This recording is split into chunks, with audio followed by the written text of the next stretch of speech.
Bonjour à tous, merci de nous rejoindre. Voici les principaux titres de votre édition. 14 vies ont été fauchées par la route ces dernières 48 heures. 3 personnes ont été tuées hier soir dans un accident de la circulation près de la gare routière du Caroubier. On revient sur ce drame dans notre journal. Une page tourisme dans votre édition. Nous vous emmènerons au cœur du Tassili Nadjer, à Djanet, destination favorite des touristes pour les fêtes de fin d'année. Nous verrons aussi qu'à Tamanrasset, l'incivilité de certains voyageurs nuit au patrimoine naturel.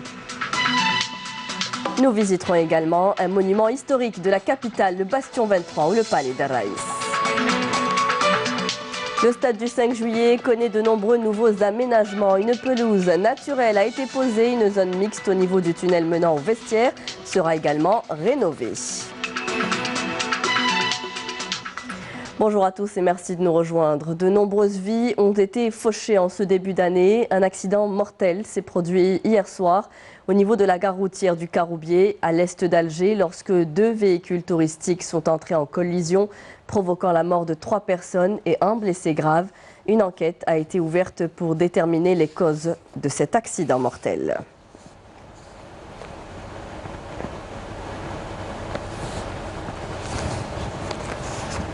Et au total, ce sont 14 personnes qui ont perdu la vie en 48 heures. 31 autres ont été blessées dans des accidents de la circulation survenus dans plusieurs wilayas du pays. L'accident le plus meurtrier est celui de Rerdaya avec 6 morts. Bedia Amarni. L'hécatombe continue sur nos routes. Le dernier jour de l'année et même le premier jour ont été particulièrement meurtriers. Pas moins de 6 morts et un blessé ont été enregistrés dans une collision frontale d'un véhicule touristique et un camion. Un accident survenu tôt hier à 110 km au nord-est de Rerdaya, selon les services de la protection civile. Les 6 victimes à bord du véhicule touristique âgées de 2 à 54 ans sont mortes sur le coup, écrasées par le camion. Dans la nuit de mardi à mercredi dernier, soit la nuit du réveillon, 3 personnes ont également trouvé la mort dans un accident de la route dans la commune de Larous à Biskra. En tout, ce sont 14 morts et 31 blessés qui ont été enregistrés dans 8 accidents de la circulation au niveau national. Le facteur humain demeure la principale cause de cette hécatombe. Les automobilistes abusant de la vitesse et faisant fi du code de la route continuent à endeuiller des familles entières. Pensez donc à lever le pied sur l'accélérateur et d'être prudent sur les routes. Avoir un toit sur la tête, une des priorités et espoir de tout un chacun. 500 logements de type locatif ont été distribués à leurs bénéficiaires hier à Mostaganem. Un bon début d'année pour toutes ces familles. Nakhla Larbi. C'est dans une ambiance festive et après une attente qui aura été bien longue pour eux que les bénéficiaires des 500 logements publics locatifs se sont vus remettre hier les clés de leurs appartements. Gloire à nos martyrs, je suis prête à donner ma vie pour mon pays, vive l'Algérie.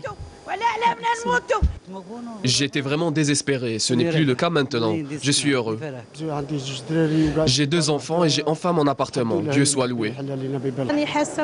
Je suis émue, je souhaite la même issue heureuse à tous ceux qui attendent encore leur logement. Avec cette somme qui est de 70 millions de centimes, je vais construire une petite habitation. Vive l'Algérie. 500 logements publics locatifs et des décisions d'aide à l'habitat rural ont été distribués à leurs bénéficiaires dans la wilaya de Mostaganem. 19 700 unités d'habitation, tout type confondu, inscrites au programme d'habitat au niveau de cette wilaya sont en cours de réalisation. Cela va nous permettre de distribuer les logements d'une manière plus organisée. Pour rappel, dès leur achèvement, ces logements seront livrés à leurs bénéficiaires. Le taux de raccordement du gaz naturel dans la wilaya de Ain Dfla est estimé à un peu plus de 80%, ou plutôt dans la wilaya de Médéa. Les communes restantes seront prises en charge par la caisse de solidarité et de garantie des collectivités locales, soit une dizaine au total. Camélia Melal. Nous sommes dans la commune de Hannacha, sur les hauteurs de Médéa, une wilaya qui connaît ces dernières années un développement remarquable. Un important programme de raccordement de cette région au gaz de ville a été lancé, et ce à partir de la commune de Ain El Chiach dans la wilaya de Ain Dfla. 53 communes sont raccordées à ce jour au gaz au niveau de cette wilaya. Ce projet a permis d'améliorer le taux de couverture en gaz naturel. Les communes restantes seront prises en charge par la Caisse de solidarité et de garantie des collectivités locales. Cet important projet consiste donc à raccorder 5 communes au réseau de gaz naturel, Hannasha, Ouled Bouachra, Sil Mahjoub, Bouaïchoun et l'Aouiqa.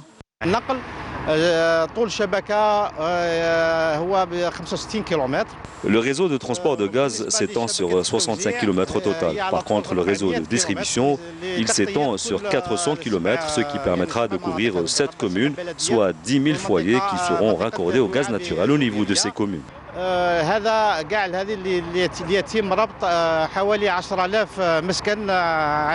Ce projet de raccordement, qui a nécessité une enveloppe financière de 470 milliards de centimes, a été pris en charge par la Caisse de solidarité et de garantie des collectivités locales.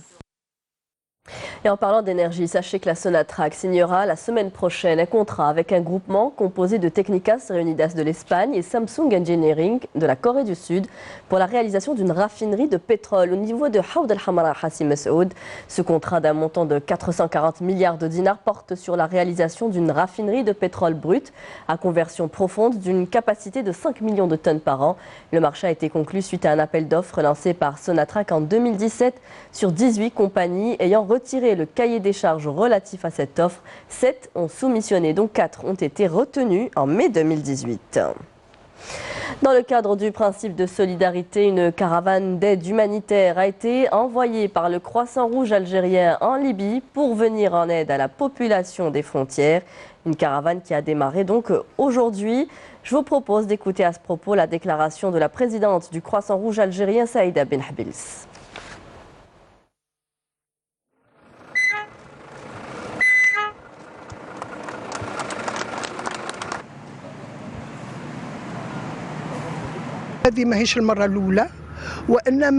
Ce n'est pas la première fois que ce genre d'initiative est prise en réponse à une situation très critique et très dangereuse. Il faut que l'Algérie tende la main à ceux qui en ont besoin. Le Croissant Rouge algérien étant le bras humanitaire des pouvoirs publics, il assume donc pleinement son rôle. D'autres initiatives du même genre seront également prises prochainement. On vous tiendra informés pour que vous puissiez nous accompagner comme à chaque fois en collaboration avec nos frères du Croissant Rouge libyen. À l'étranger, des milliers de Palestiniens ont célébré le 55e anniversaire de la création du mouvement du Fatah hier dans la bande de Gaza. Des milliers de Palestiniens ont manifesté en appelant à l'unité du peuple palestinien. De Gaza, notre correspondant Wissam Abouzeid, commentaire de Karim Haïfa. C'est une véritable marée humaine qui a envahi les principales artères de Gaza pour célébrer le 55e anniversaire de la fondation du mouvement palestinien Fatah. Des milliers de Palestiniens qui brandissaient des portraits de Mahmoud Abbas et des drapeaux jaunes sertis du logo du Fatah, mouvement établi en 1959 pour mener ses premières actions armées contre Israël en 1965, considéré comme sa date de fondation. Après 55 ans de lutte et jusqu'à notre mort, notre combat pour libérer notre pays continuera avec nos enfants et nos petits-enfants. Nous tenons à cette terre, nos racines sont plantées dans cette terre. Appeler la Palestine une Palestine arabe libre et indépendante avec El-Quds comme capitale. Une révolution jusqu'à la victoire, chantonne cette petite fille. Une révolution au seul recours pour recouvrer l'indépendance et la liberté selon ces manifestants déterminés à arracher leurs droits fondamentaux à l'occupant israélien. Nous disons toujours que nous ne serons jamais vaincus, car nous combattons pour une cause juste et nous n'accepterons jamais les compromis avec des parties tierces, car ces compromis entravent la volonté du peuple palestinien et nous ne voulons pas ça. Force est de constater que la révolution algérienne reste un exemple à suivre pour ces manifestants qui brandissent fièrement l'emblème national algérien aux côtés du drapeau palestinien. La Palestine prend pour exemple dans ses combats la révolution algérienne, car la Palestine et l'Algérie sont comme deux balles dans le même fusil.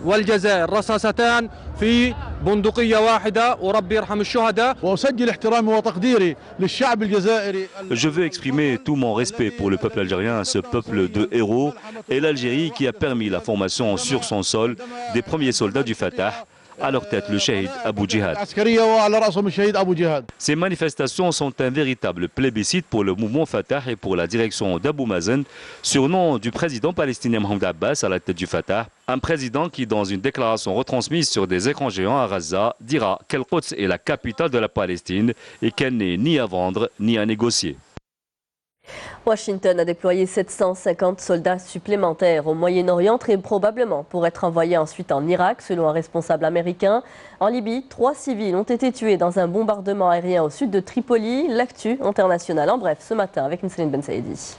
3 personnes ont été tuées et 3 autres blessées dans un bombardement aérien sur la région d'El Sawani, à 25 km au sud de Tripoli. Les députés turcs se prononcent aujourd'hui sur une motion autorisant l'envoi de militaires par Ankara en Libye pour y soutenir le gouvernement reconnu par l'ONU. 750 soldats vont être déployés au Moyen-Orient en réponse à l'attaque de l'ambassade américaine à Bagdad. Le président Donald Trump a accusé l'Iran d'avoir orchestré cette attaque et d'avoir tué un sous-traitant américain et fait de nombreux blessés. Dans une attaque à la roquette, 25 Irakiens sont morts et de nombreux blessés dans des raids aériens américains qui ont violé la souveraineté et l'intégrité territoriale. Au moins 8 personnes, dont 4 enfants, ont été tués en Syrie dans des tirs de missiles ayant touché une école d'Idleb dans le nord-ouest du pays. Malgré une trêve annoncée en août, la région d'Idleb connaît un regain de violence depuis plusieurs semaines. Le conflit en Syrie, déclenché en mars 2011, a fait jusque-là 370 000 morts et des milliers de déplacés et de réfugiés. L'Australie a autorisé l'évacuation forcée de certains habitants au moment où des milliers de touristes ont commencé à fuir les zones touristiques du littoral sud-est avant l'arrivée d'un nouveau pic de chaleur qui devait favoriser la progression de ces incendies meurtrières. Il est à souligner aussi que plus de 480 millions de mammifères, d'oiseaux et de reptiles auraient péri dans les feux de brousse qui ravagent l'Australie depuis septembre. Un bilan qui pourrait s'alourdir à la suite des incendies dévastateurs qui ont ravagé l'État de Victoria et la côte sud de la Nouvelle-Galles du Sud au cours des derniers jours. Et toujours au volet international, le conseiller d'État et ministre des Affaires étrangères de la Chine, Wang Yi, s'est entretenu mardi à Pékin avec le ministre iranien des Affaires étrangères Mohammad Jawad Zarif, indiquant que la Chine sauvegarderait fermement l'équité et la justice internationale et promeut la solution politique à la question du nucléaire iranien. Saluant le rôle important que la Chine a joué dans la sauvegarde de l'accord sur le nucléaire iranien, le responsable de l'Iran a indiqué que la patrie ou la partie iranienne souhaitait collaborer avec la partie chinoise pour porter le partenariat stratégique global entre les deux pays à un niveau supérieur. Retour en Algérie, l'hiver tarde à s'installer chez nous. Le temps reste plutôt clément et ensoleillé. Le mont de Chéa n'est pas enneigé mais bien verdoyant. Et période de vacances oblige. Vous étiez nombreux à vous y rendre hier pour profiter de la nature et pour se remplir les poumons d'air frais. Nisrine Ben Saïdi. Si certains préfèrent célébrer la nouvelle année dans une ambiance festive, d'autres préfèrent les hauteurs et les grands espaces des monts blidéens. Respirer un grand bol d'air frais et prendre de nouvelles résolutions. Le parc national de Chréa constitue la destination favorite de nombreux touristes. Nous venons de Rilizen, nous avons choisi Chréa pour célébrer le Nouvel An. Ici, les enfants peuvent profiter de la nature.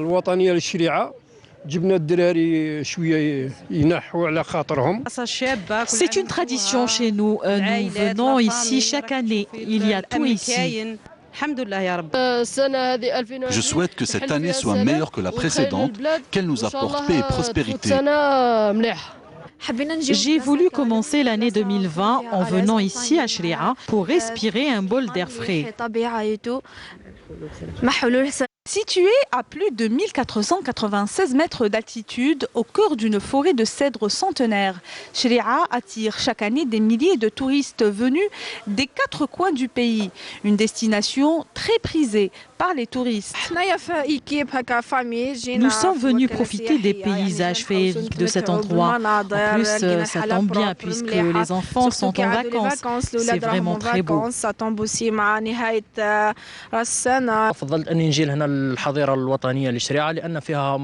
J'adore le paysage qu'offre le parc national de Chéri'a. J'incite les touristes à venir ici.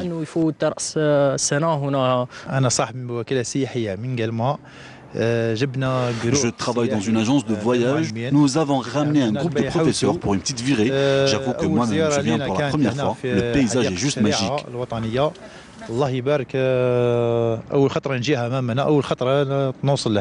Même si cette année, la neige a bien fait défaut, cela n'a pas empêché les touristes à se rendre en masse pour profiter de ces beaux paysages. Cependant, cet endroit enregistre un manque en matière d'infrastructures. Je vous le disais en titre, le Bastion 23 fait partie des monuments historiques les plus importants dans la capitale. Il représente l'un des derniers témoins qui attestent de la présence ottomane en Algérie. Le Bastion 23 ou Dar Raïs, un endroit qui ne cesse de susciter la curiosité des citoyens de tout âge. Yannis Saïd Belkacem. Il est le dernier témoin historique du passage des Ottomans en Algérie et qui atteste physiquement du prolongement de la Médina d'El Jazaïr. Le Bastion 23 ou Qsr Riyas se démarque à travers une architecture authentique, à travers ses moulures, couleurs et poutres, ce qui n'a pas laissé les visiteurs de tout âge indifférents. J'ai vu plein de belles choses.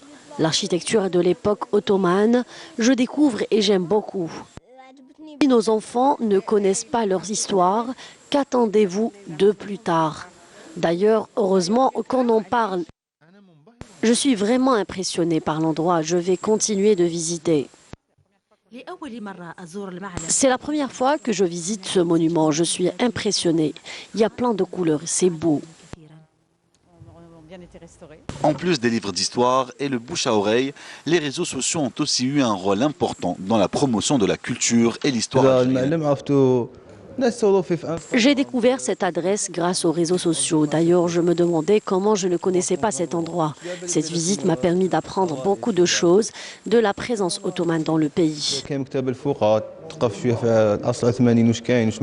Le site électronique du palais Bastion 23 nous permet de faciliter la promotion de ce site, mais aussi la promotion des activités culturelles organisées.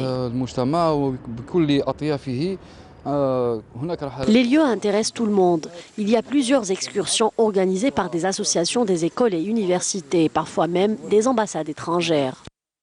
Pour l'intérêt architectural qu'il représente, le Bastion 23 a été classé en 1991 patrimoine universel de l'UNESCO sous l'appellation groupe de maisons mauresques. Il est comme le dernier quartier de la Basse-Casbah. Parmi les destinations phares en cette période de fin d'année, les régions du sud du pays. Djanet, cette perle du Tassili Nadjer, est l'une des destinations les plus prisées, aussi bien par les touristes algériens qu'étrangers. L'immensité des paysages volcaniques et ses dunes de sable à perte de vue vous permet d'entrer en communion avec la nature et d'en revenir apaisé. Camélia Mellal. Des dunes à perte de vue, des oasis verdoyantes et des sites ancestraux relatant 1001 histoires. Nous sommes ici dans la capitale du Tassili Nadjer, une destination qui draine tous les ans des milliers de touristes. Durant notre virée au village d'Ehrir, à 150 km au nord-ouest de Djanet, nous faisons la connaissance des membres de l'association Tihoulawin, une association qui œuvre pour la préservation des traditions touaregs. Cette association connaît en ce moment un riche programme culturel, notamment une exposition artisanale, une occasion pour faire connaître le savoir-faire des artisans locaux. Nous voulons, à travers ce genre de manifestation, mettre en valeur le patrimoine culturel de cette région, mais également de pouvoir drainer un nombre important de touristes. Des danses folkloriques et des exhibitions sont interprétées durant cet événement culturel. Ici, les rythmes de la musique touareg entraînent les touristes, les invitant à danser sur les rythmes des instruments targui.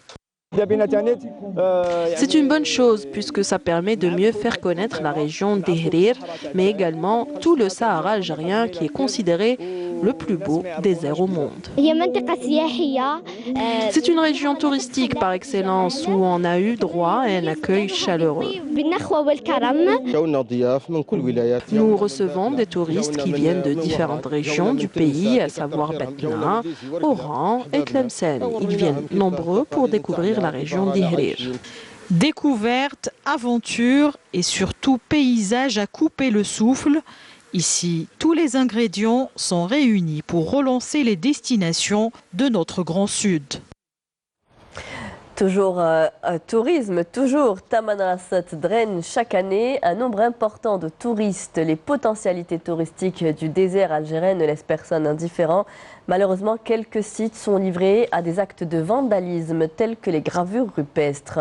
Le reportage d'Amin Boutoumi, le commentaire d'Amélie Sélédir.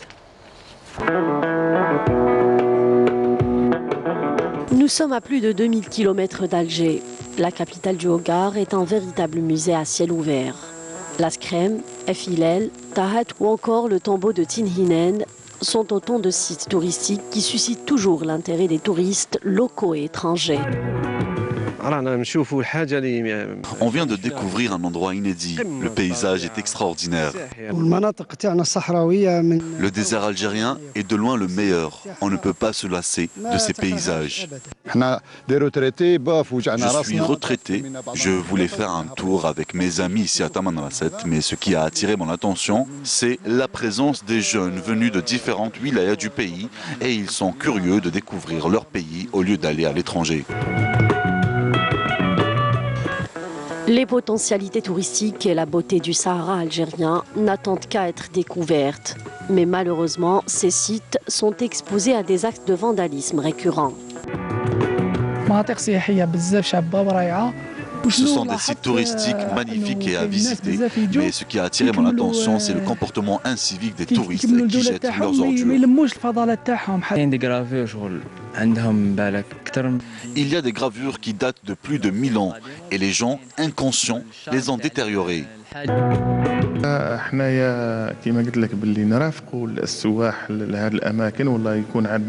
Nous accompagnons les touristes. Nous avons également des centres de surveillance sur place. Il faut savoir que nous menons à chaque fois des campagnes de sensibilisation, notamment après la détérioration par certains touristes des gravures rupestres qui datent, comme vous le savez, de plus de 5000 ans. Au lieu du tourisme saharien, Tamanrasset demeure une destination privilégiée. Son décor naturel plonge les touristes dans une ambiance propre à la région. Reste seulement à booster le tourisme dans le Grand Sud algérien et à préserver ces témoins de l'histoire. Et nous fermons cette page touristique pour en ouvrir une sportive. Fermée en novembre dernier, le 5 juillet subit depuis une vaste opération de modernisation et de mise à niveau selon les dernières directives du gouvernement qui a donné son accord pour le financement de plusieurs opérations. Yamina Saïdi. Le complexe olympique du 5 juillet fait peau neuve. Une opération de rénovation express est actuellement en cours. Elle consiste principalement à renouveler la pelouse naturelle du terrain, sous la supervision d'experts algériens qui veillent à entretenir le gazon, lequel peine à pousser en raison des conditions météorologiques. C'est ce qu'on appelle le scalpage, une opération qui consiste à éliminer les fractions les plus fines avant de semer le gazon. Nous avons pris du retard à cause du froid, mais d'ici le 1er mars, tout sera fin prêt. Les vestiaires ont également bénéficié d'un petit lifting. La fermeture du stade a permis d'effectuer des travaux au niveau des couloirs y conduisant. De moderniser un petit peu le tunnel dans les normes internationales, Inch'Allah. Le plafond, le sol et même le portail, Inch'Allah, et ainsi que les vestiaires des deux clubs. L'administration du stade a investi dans un système de contrôle d'accès global afin d'organiser et de faciliter l'accès grâce à des tourniquets à billets électroniques. Les tourniquets à choir où l'insan يبدا يشري les billets تاعو par des billets électroniques. On a installé 10 hachoirs. Un studio pour faciliter la retransmission des matchs et l'analyse technique en direct sera par ailleurs mis à la disposition de la télévision algérienne. En lutte, le championnat national de lutte s'est achevé hier à Alger. L'événement sportif a été organisé par la Fédération algérienne des luttes associées à la coupole du complexe olympique Mohamed Boudiaf. Le niveau de ce championnat a été qualifié de très bon par le directeur technique national, Sarah Derbel. C'est dans de bonnes conditions, une excellente organisation que s'est déroulé le championnat national de lutte, qui a vu la participation de 279 athlètes seniors de 14 ligues de wilaya du pays, dans 15 catégories de poids en lutte gréco-romaine, libre et féminine. Sur le plan organisationnel, on peut dire que les objectifs de la fédération ont été atteints sur tous les plans. Et vous avez vu, il y avait une belle ambiance. Les combats étaient serrés dans certaines catégories. Chez les hommes, les athlètes du centre de regroupement et de préparation des équipes sportives militaires de Ben Aknoun ont dominé les épreuves de cette compétition et ont terminé leader, alors que la seconde place est revenue aux lutteurs de la Ligue d'Alger. الحمد لله كانت منافسة صعيبة شوية كما نقولوا رجلنا سيطالع هذه الخطرة الرابعة على التوالي إن شاء الله اللي ديتها ميداي الدور. الحمد لله التحضيرات مع الفريق الوطني والتحضيرات الخاصة لحقوني باش نخرج بطل الجزائر 2020. Chez les femmes, les Algéroises se sont installées à la tête du podium et la deuxième place est revenue à la Ligue de Béjaïa. اليوم الحمد لله كلاسي première place grâce à mes efforts. Donc pour ce qui est du niveau, je pense que le niveau il est très bon, surtout vu la participation de l'ensemble des athlètes de l'équipe nationale junior et senior. Les athlètes algériens ambitionnent de réaliser un bon résultat lors du prochain championnat d'Afrique qui se déroulera en Algérie pour la deuxième fois. Démarrer l'année avec une balade à vélo dans les rues d'Alger, c'est ce qu'a programmé un groupe d'amateurs du cyclisme, une virée qui se veut également une campagne de sensibilisation sur la nécessité de pratiquer du sport. Sid Ahmed Bouraïb.